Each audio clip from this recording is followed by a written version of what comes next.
안녕하십니까. 벌써 이제 10번째 시간이 됐습니다. 오늘 10번째 명심보감의 주제는 성심입니다. 성심. 이 성자가 이게 살필 성자인데요. 우리가 보통 뭐 살펴본다, 또 반성한다는 뜻도 있죠. 우리가 성묘할 때는 살필 성자는 쓰지만 반성한다는 뜻으로도 쓰이고, 왜 그 생략한다 할 땐 또 생자로도 읽기도 하지요. 그래서 우리가 오늘의 주제가 바로 이 성심입니다. 성심. 살필 성자의 마음심자. 내 마음을 한번 살펴본다 또는 반성한다. 다 괜찮을 것 같아요.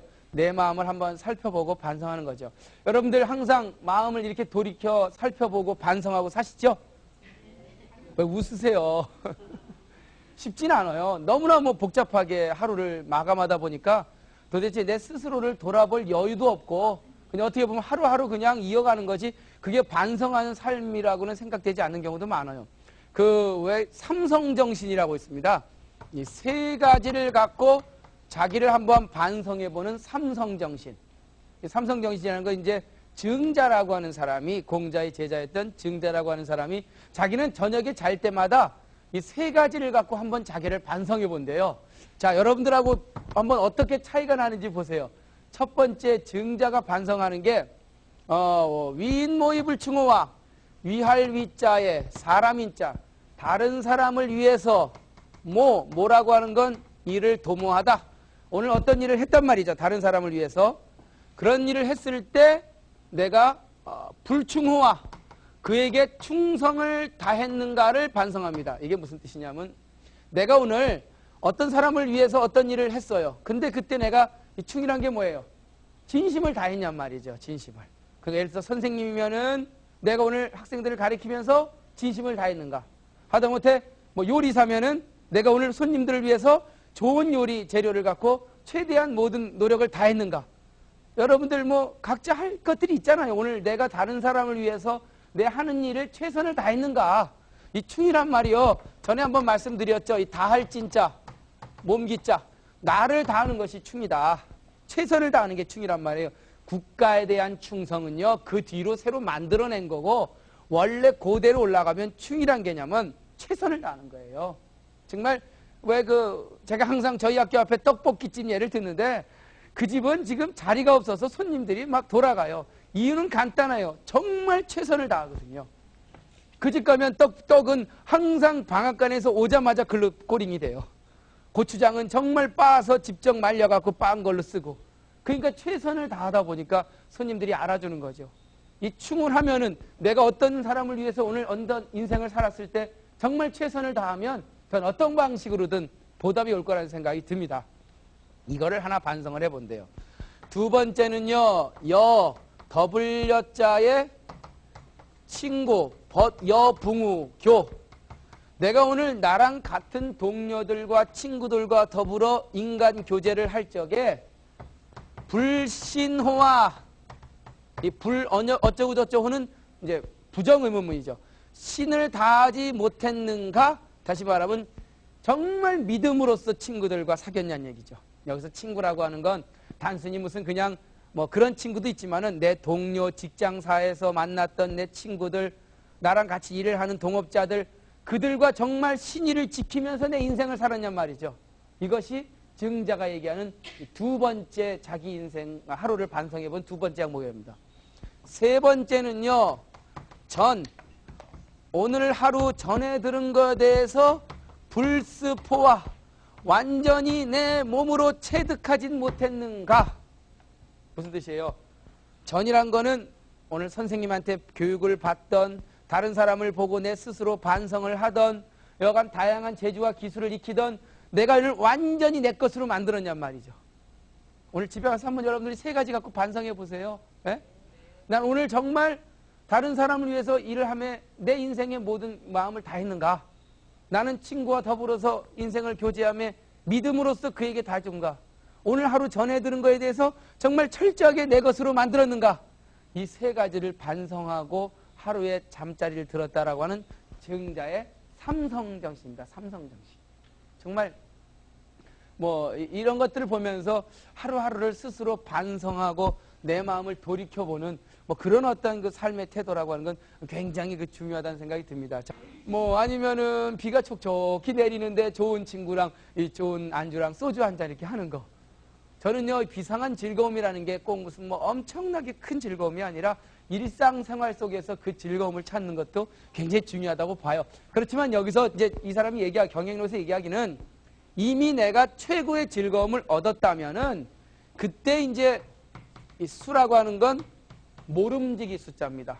모름지기, 이 방은 방비해야 된다, 대비해야 된다, 준비해야 된다.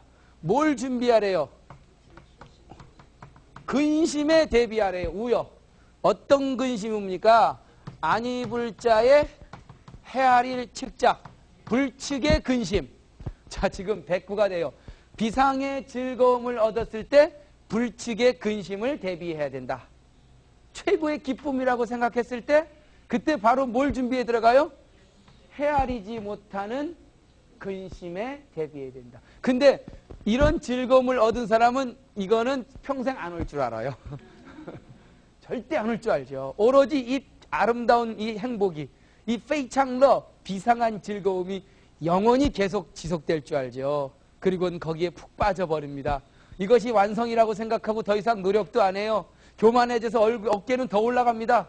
결국 그랬을 때 그 즐거움이 컸던 만큼 슬픔도 그만큼의 강도로 밀려온다는 걸 사람들은 모르고 지나가죠. 그래서 항상 왜 잘 될수록 낮춰라. 예? 이게 굉장히 중요한 그 동양에 있어서의 하는 삶의 방식이에요. 방식. 아, 왜 있잖아요. 왜 그저 유명한 누구 한신장군. 한신장군이 정말 공을 세워서 저 초나라의 제후가 돼갖고 그야말로 남쪽 지방의 최고의 그 영수가 되었는데 그 즐거움에 푹 빠지는 순간 나중에 어떻게 됩니까? 한순간에 이슬로 사라지죠. 그래서 일명 왜 그 뭐라 그러죠? 그걸? 토사구팽이란 말. 토사구팽. 아니, 한신이란 장군이 이 한신이 이 한나라의 장군으로서 한나라 건국하는데 가장 큰 도움을 줍니다. 그리고 남쪽 초나라의 제후로 발령을 받아서 내려가요. 그런데 자기는 그 즐거움이 이제 제후가 됐단 말이죠. 옛날엔 겁쟁이, 남의 가랭이 밑이나 지나갔던 그 천한 겁쟁이라고 생각했던 사람이 저 남쪽 초나라의 제후가 돼서 내려갔으니 얼마나 뿌듯했겠어요. 그 즐거움이 영원할 줄 알았죠. 그런데 가만히 중앙에서 보니까 저 밑에 놈이 세력이 점점 커지거든요. 그러니까 가만히 놔두면 본인한테 분명히 반기를 들 수 있을 거다라고 생각을 해서 서서히 올가미를 조아 들어갑니다. 그리고 결국은 이 한신을 탁 잡아뜨려요. 그때 한신이가 딱 하고 했던 얘기가 뭐예요?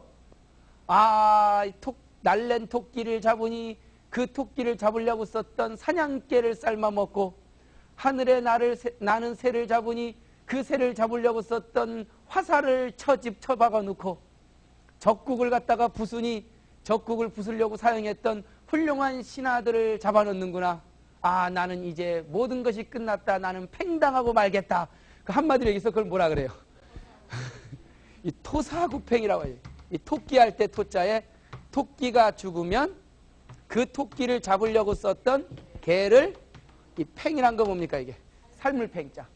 삶아먹는다. 그래서 이 한신이란 말이 사람이 원래 이 말의 원문은 그거죠. 이 날랠 교자에 토끼 토자. 날랜 토끼가 죽으니 교토사 양구팽이요. 그 토끼를 잡으려고 썼던 그 개를 삶아 먹는구나. 이제 개가 필요 없어진 거죠.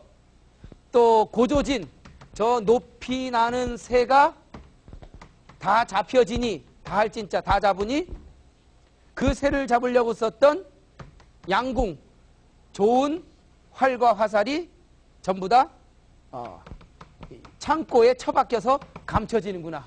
예. 그리고 적국파의 모신망이라. 이 상대방 적의 나라가 멸망하고 나니까 그 적을 멸망하려고 사용했던 내 충실한 신하를 어떻게 한대요? 모신을 죽여 없애는구나. 그러니 천하가 이미 안정돼 있으니 나는 진실로 이제 마지막 이 한신이 하는 말이 나자에 나는 정말 진실로 팽당하겠구나라고 하면서 스스로 자기 자신을 갖다 이렇게 뭐랄까 회고하는 얘기가 나옵니다.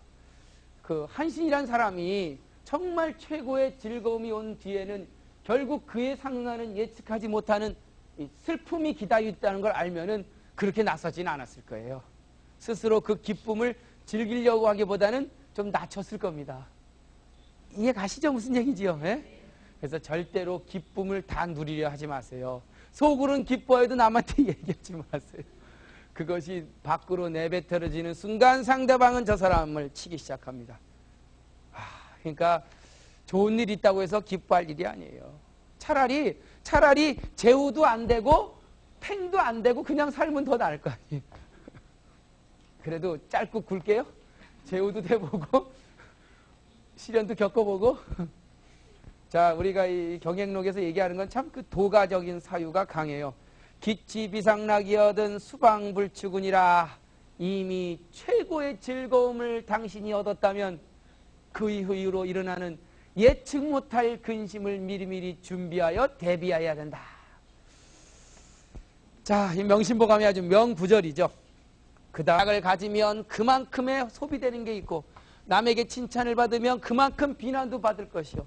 어떤 좋은 일이 생기면 그만큼 걱정도 생기게 되고, 어떻게 돈을 많이 모아놓으면 그만큼 잃어버린 내 인생도 있단 말입니다. 어떻게 사실 거예요, 그래서? 적당히 넘치지도 않고 모자르지 않게. 그래서 우리가 항상 전해던 얘기죠. 어디에 그칠지를 알아야 된다. 요만큼에 딱 그쳐야지 그 정지선 넘어가면 딱지 붙인단 말이에요. 벌금 낸단 말이에요. 근데 대부분 그 브레이크가 잘 안 들어요. 그거 더 가고 싶거든. 한 발짝만 더 가다가 결국은 예상치 못한 슬픔과 예상치 못한 이 덫에 걸려서는 스스로의 인생, 약간 토사구팽 얘기처럼요.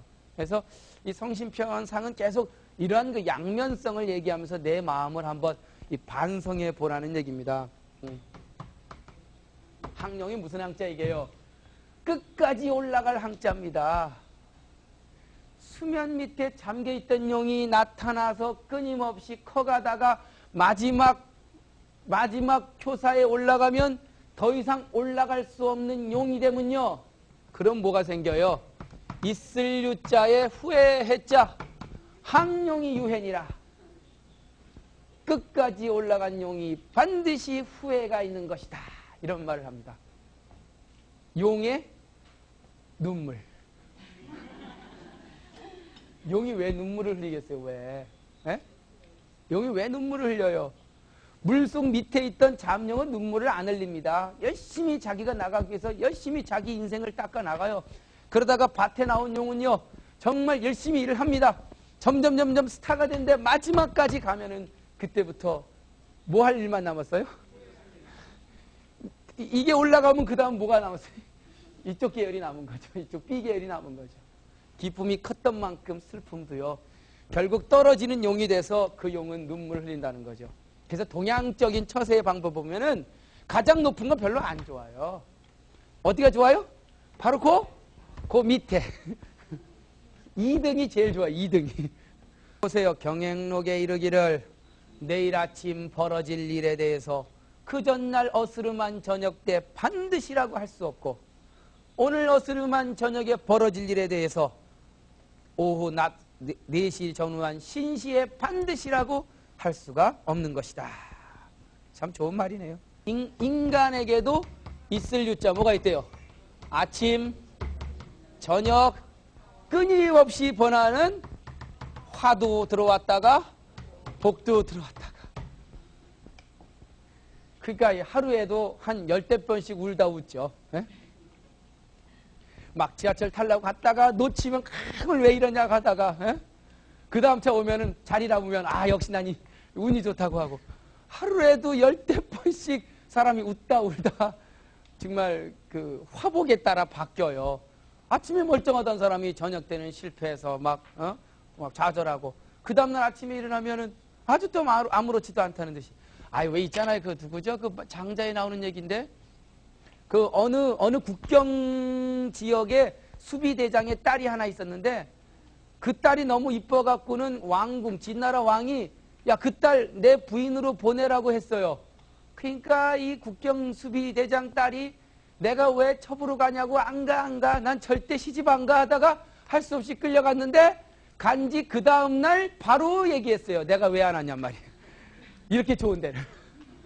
온갖 신하들이 다 떠받들고 먹을 거 많고, 야, 인생이라는 게 이렇게 좋은데 내가 왜 이 좋은 걸 마다했냐고 했죠. 그러다 결국 어떻게 됩니까? 나중에 쫓겨나죠. 이 예측할 수 없는 화복이 있는 거예요, 세상은요.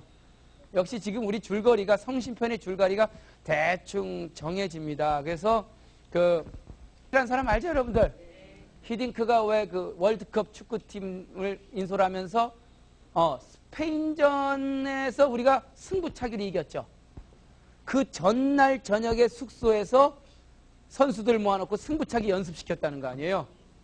예측을 한 거죠. 아, 내일 스페인전에서 이러이러하게 해서 비등한 실력이기 때문에 승부차기로 결정이 날 거다.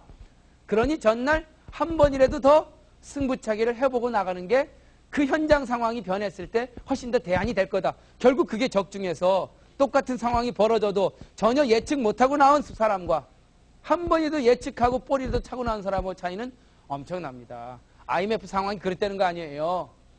뭐래서 지금도 우리가 위기 상황이라고 얘기하는데 그 IMF라고 하는 그 상황이 아무도 예측을 못했지만 예측했던 사람한테는 엄청난 기회였다는 거 아니에요. 뭐 얘기 들으니까 그때 컷되는 사람이 많아요.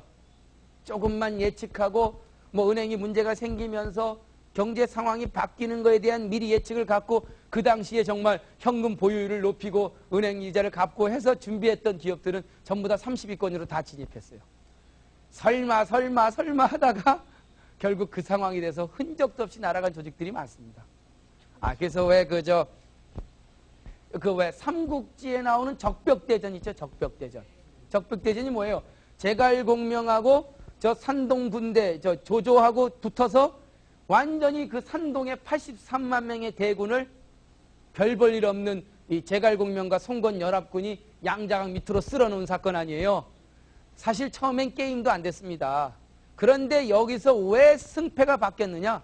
바로 미리 예측했다는 거예요. 여러분들 잘 아시는 뭐예요? 무슨 바람이요? 동남풍이요, 동남풍. 적벽대전이 벌어지는 그곳이 원래는 편서풍이 부는 데래요. 편서풍.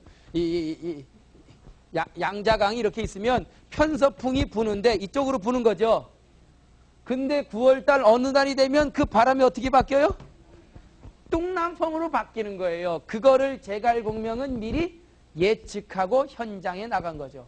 그런데 조조는요, 저 위나라 저 산동성 군대 83만 명의 대군을 이끌고 남쪽으로 남하하면서 설마 우리 군대를 당할 자가 누굴 거냐라고는 아주 위풍당당하게 쓸어 내려갔어요. 객관적으로 보면은 정말 83만 명의 그 조조 차오차오 군대를 당할 재간이 없었죠.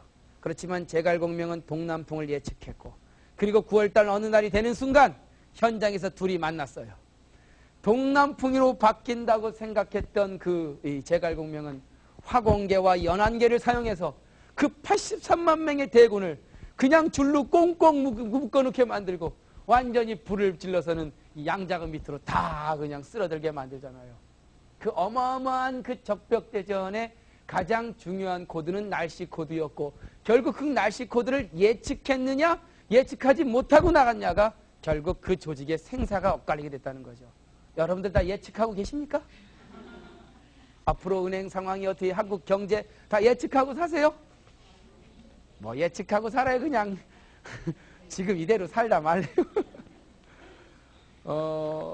글쎄요, 뭐 개인이라면 모르겠지만 그래도 집안을 책임지고 조직을 책임진 사람들은 끊임없이 분석을 해야 돼요. 얼마 전에 제가 철강업계에 특강을 나갔는데 다들 난리가 났어요. 왜냐 그러니까 앞으로 뭐 2004년 이후부터는 정말 이 철강 그 관세가 철폐가 돼갖고 중국의 싼 철강 재료가 들어올 수도 있고 품귀 현상이 일어날 수 있다는 거예요. 그러면서 미리미리 대책을 세워야 된다고 얘기를 했는데 실제로 요 근래부터 완전히 철강 파동이 예상되면서 지금 뭐 난리도 아니죠. 철강 값이 올라가면서 얼마 전에는 자동차 뭐 배 만드는 코스트가 그냥 같이 올라간 거예요. 거기에 반영이 되니까. 그거 미리 예측만 해갖고 어느 철광 그 수입 루트만 잡아놨어도 떼돈 벌었어요. 미리 예측만 해서 30% 정도 이익을 엄청 볼 수 있다. 뭐 어느 분이 그런 얘기를 하시더라고요. 그러니까 뭐 조그만 조직이든 큰 조직이든 어떤 조직을 이끌어나가는 리더든 이런 예측이 굉장히 중요할 것 같아요. 있을 때 너무 다 쓰지 말래요. 나중에 그거 다 쓰고 나면 내 몸이 가난하고 궁해진답니다.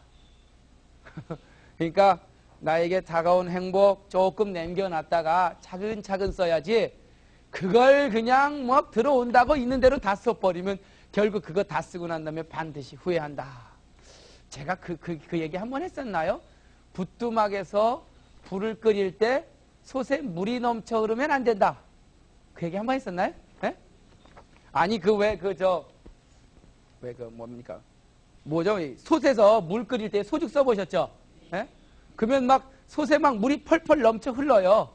그거 그렇게 끓이는 사람 가장 못 끓이는 사람이에요. 솥에 물이 넘쳐 오르면 항상 왜 그 솥부자 있죠? 솥부자. 솥이 있으면 밑바닥 젖자. 솥 밑에 있는 그 장작더미, 뗄나무 장작더미를 뽑을 추자. 부저 추신이라. 이 말 제가 안 했었나? 예? 예? 솥에, 솥부자요. 솥에 물이 막 넘쳐 흐르면요. 가만 놔두면 어떻게 됩니까? 다 넘쳐 흘러요. 그리고 다 뒤어버립니다. 그랬을 때 제일 좋은 방법은요. 솥 밑에 뭐요? 헐헐 타는 장작 하나를 추는 뭐예요? 슬쩍 뽑아내야 돼요. 근데 이게 쉽지 않아요. 여러분들 불 때 보지가 있지만 아니 잘 타는 장작을 멀쩡한 잘 타는 장작을 빼내기가 쉬워요? 이거 어떻게 키운 불인데 이걸? 이게 무슨 뜻인지 아시겠죠? 때로는 정말 가슴 아프지만 내 행복을 지워버리고 때도 필요해요. 이게요. 아 이거 이해하는 게 굉장히 좀 어려웠는데 이해 가세요? 왜 잘 타는 장작을 빼서 흙을 덮냔 말이에요. 자글자글 오래 끓이기 위해서. 물이 훨훨 넘쳐버리면 다 뒤어버리고 화상 달고 한번 확 끓이고 마는 거예요. 정말 오래 끓이려면 그 불 조절을 해야 되는데 그때는 잘 타는 장작도 빼낼 수 있는 그 컨트롤이 있어야 된다는 거예요. 그래서 자글자글 인생도 마찬가지예요. 너무 잘 된다고 정신없이 끓이다 보면 한때는 잘 됐다가 뻥 터져요. 자글자글. 예? 그러니까 항상 뒤돌아보고 혹시라도 내가 뭔가 부족한 건 없는가 다시 한번 눌러보고 또 한 단계 올라가고. 그래서 제일 나쁜 승리가 결국은 뒤도 안 돌아보고 잘 되는 거예요. 이게. 뒤도 안 돌아보고 가다가 한번 떨어지면 끝도 없어요. 제가 옛날에 어느 증권과 그 증권 예탁원이네 거기 특강을 해달래서 갔더니만 거기 한 분이 저한테 그래요. 증권 용어 중에 이런 게 있대요. 그래서 뭐가 있냐 그러니까 산이 높으면 골도 깊도다. 그런 말 있습니까? 산이 지나치게 높으면요. 골도 지나치게 깊습니다. 그러니 높은 만큼 골짜기도 깊다는 걸 생각해서 높이 올라가다 다시 한번 다지고. 이게 굉장히 중요한 거예요. 이게요. 모든 사물에 있어서. 솥에 물이 끓어넘쳐 오르면 솥 밑바닥에 있는 뗄나무를 뽑아라. 부저 추신이라. 이게 바로 이 얘기일 것 같아요. 행복이 다가올랑 모두 다 즐기려고 하지 마세요. 그 행복이 다가올 때 내 몸이 정말 처참하게 변하거든요.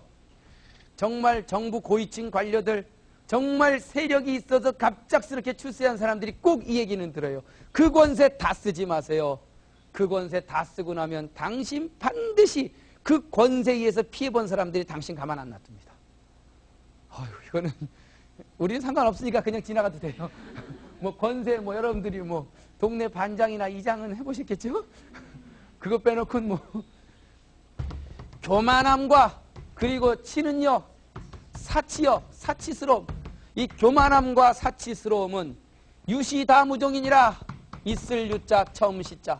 처음은 있으되 많을 따자 없을 무자 끝종자. 끝이 없는 경우가 많으니라. 네? 처음은 있으되 끝이 없는 경우가 많다. 뭐가요? 교만함과 사치. 내가 권세가 있다 그래서 내가 돈이 많다 그래서 그 권세를 다 부려서 교만하고 그리고 내가 돈이 있다 그래서 사치스러운 거 처음엔 잘 나갈지 모르겠지만 반드시 끝이 안 좋은 경우가 많대요. 전 이걸 보면서 내 마음을 다스리라고 하는 이 성심편의 이야기 주제가 이제 느낌이 좀 들어옵니다. 세상은 정말 양면성을 가졌다는 거죠. 내가 권세가 있을 때, 내가 복이 있을 때 항상 조금 낮추란 얘기죠. 그 권세 다 쓰지 말고 그 행복 다 누리려 하지 마라.